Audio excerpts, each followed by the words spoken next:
Aku namanya Syifa, saat ini lagi kuliah di salah satu public university di Kuala Lumpur. Boleh tahu nggak kenapa milih untuk lanjut S2 di sini? Oke, karena aku dapat beasiswa dari Kerajaan Malaysia. Nama beasiswanya adalah Malaysia International Scholarship. So aku harus cari public university yang memang sudah listed di beasiswanya. Jadi aku lanjut S2 di sini.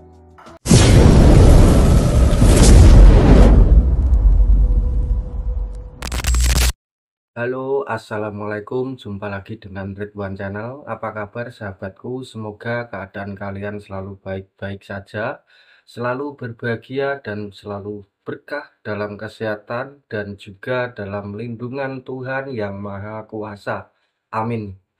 Nah, saya ingin menanggapi komentar warga Malaysia yang mengenai konten saya kemarin yang saya pernah mereaction tentang pelajar dari Indonesia yang dapat beasiswa di University Malaysia. Nah, karena banyak yang menganggap ataupun beranggapan miring mengenai beasiswa untuk pelajar asing yang menempuh pendidikan di Malaysia.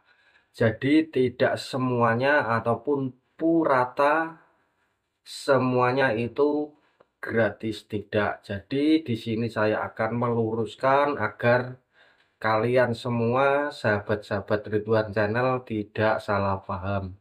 Untuk seperti apa videonya ini saya akan sampaikan dari pelajarnya sendiri mengenai beliau yang dapat beasiswa di Malaysia. Oke, ayo kita saksikan bersama agar kita tidak gagal paham. Kalau ada yang bilang daftar beasiswa tuh nggak pakai modal, itu berarti dia bohong ya teman-teman. Emangnya tes bahasa Inggris sama daftar universitas itu nggak pakai uang. Kita butuh ya modal di awal. Kali ini gue bakal spill berapa biaya yang gue keluarin untuk daftar beasiswa Malaysia International Scholarship. Jadi jom kita langsung bahas aja. Yang pertama, biaya untuk tes bahasa Inggris. Tes bahasa Inggris di MIS itu bisa pakai ITP. Tapi kalau misalnya udah diterima, ITP itu tidak bisa digunakan untuk daftar visa student. Jadi gue ambil dua tes, TOEFL ITP dan TOEFL IBT. TOEFL ITP-nya sendiri 600 ribuan dan TOEFL IBT itu sekitar 3.500.000. Jadi kalau di total sekitar 4 juta rupiah. Yang kedua, daftar universitas. Nah, universitas di Malaysia ini pendaftarannya tidak gratis. Emang kalau di negara lain tuh ada yang gratis, tapi ada juga yang berbayar. Nah, untuk jaga-jaga, kemarin gue daftar ke 4 univ, UM, UUM, USM, dan USIM. Nah, biaya pendaftaran tiap univ itu beda-beda, mulai dari Rp95 sampai Rp300-an. Kemarin total 4 univ Rp700 atau Rp2.500.000. Kalau alhamdulillah diterima, tentunya kan harus urus visa student kan. Juga butuh modal karena visa fee ini tidak ditanggung oleh pemberi beasiswa ya. Total itu kemarin untuk visa include medical check up dan insurance itu sekitar Rp2.250 atau sekitar Rp8 juta. Nah, untuk modal awal nih yang memang menggunakan biaya pribadi itu kalau di total bisa lebih dari 15 juta rupiah. Belum lagi kalau misalnya teman-teman mau les bahasa Inggris untuk persiapan TOEFL. Karena TOEFL itu kan mahal ya, sekali tes 3,5 juta. Sayang dong kalau misalnya nilainya nggak mencapai target. Kalau teman-teman les TOEFL itu tentunya butuh biaya lagi kan. Jadi ya pasti di atas 15 juta. Dan yang terakhir, kemarin gue nggak mau ribet. Jadi untuk tuition fee semester awal itu gue pakai biaya pribadi dulu dan sistemnya nanti di reimburse. Kemarin habis sekitar 7.000 hampir 8.000 ringgit, di atas 26 juta sampai 30 juta untuk fee semesteran di awal ya, tapi ini bisa di reimburse, jadi akan dibalikin. Kalau di total itu habis sekitar 45 sampai 50 juta untuk modal awal, tapi kan tadi tuition fee akan dibalikin anyway ya. Nah, kalau teman-teman merasa semuanya worth it dan memang teman-teman sepengen itu kuliah di Malaysia, menurut gue gas aja. Kalau ada yang belum jelas atau ada yang mau ditanyain, boleh komen aja, nanti aku bahas di video yang lainnya. Nah, jadi kalian sudah paham kan? Jadi di sini tidak ada yang salah paham lagi. Saya sudah memberikan jawaban dari pelajarnya sendiri yang mendapat beasiswa di Malaysia. Karena beasiswa untuk warga asing yang menempuh pendidikan di Malaysia itu tidak semuanya itu gratis ataupun percuma. Semua dari pendaftaran, dari pengurusan visa, dari pembelian tiket pesawat, dari pembayaran kursus bahasa Inggris, itu semuanya dari pihak pelajar itu mengeluarkan biaya sendiri. Jadi tidak semuanya digratiskan atau tidak semuanya dibagi percuma dari kerajaan Malaysia.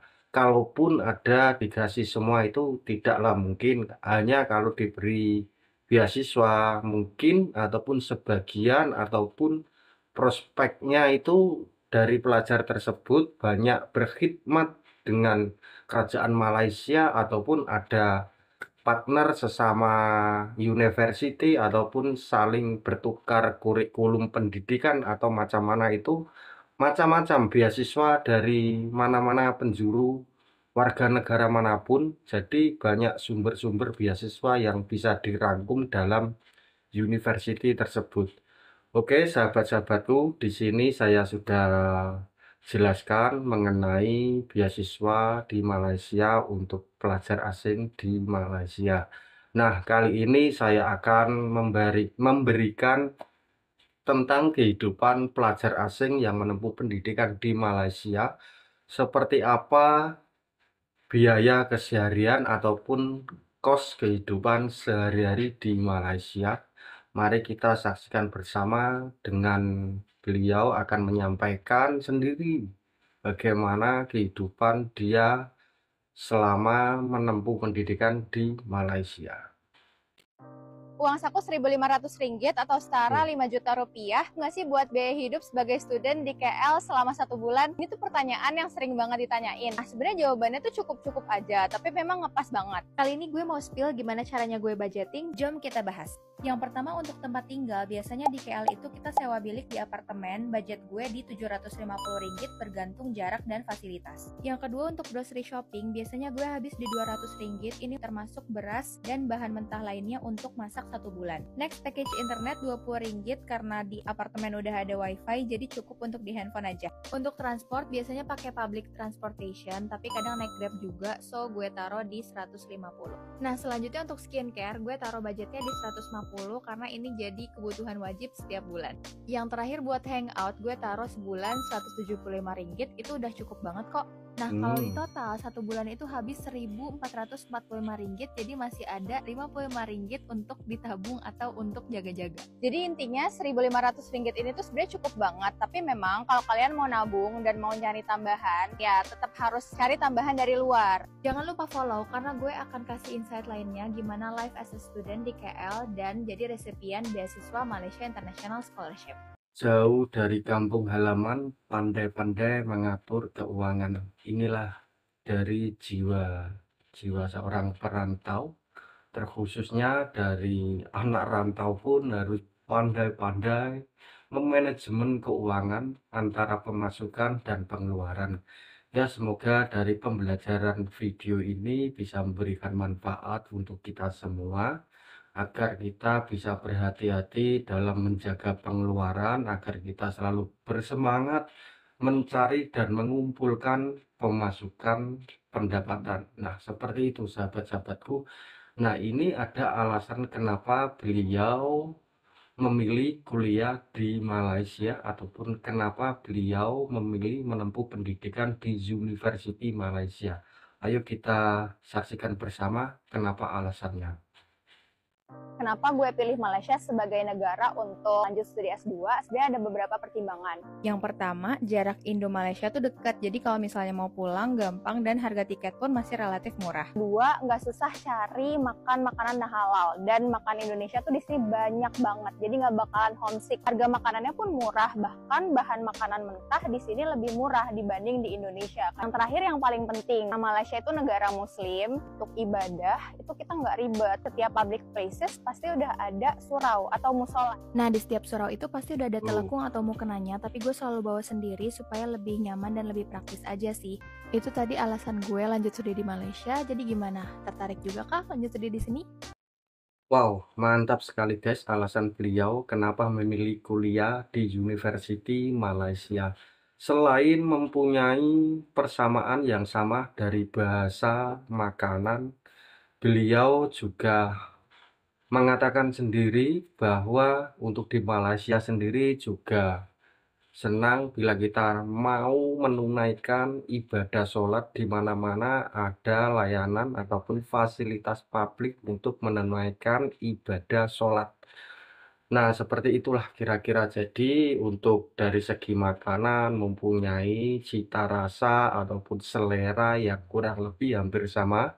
Dari bahasa pun kita yang mempunyai persamaan, nah, walaupun tidaklah fasih berbahasa Melayu ataupun dari orang Malaysia sendiri pun tak semuanya fasih berbahasa Indonesia masih bisa dipahami, masih bisa dimengerti. Jadi tidak sulit untuk orang Indonesia yang mau berkuliah di Malaysia. Nah, untuk biaya makan menurut dia sendiri di Malaysia itu relatif murah dibanding di Indonesia. Karena kalau menurut saya di sini harga daging sama harga sayur sama-sama 1 kilo. Semacam mahal sayur, guys. Ini fakta. Kalau daging di Indonesia itu betul mahal sekali. Jadi seperti inilah penyampaian direction dari Ridwan Channel. Sampai di sini Ridwan Channel menemani waktu Anda. Semoga menjadi video yang bermanfaat untuk menarik Anda simak. Terima kasih. Assalamualaikum warahmatullahi wabarakatuh.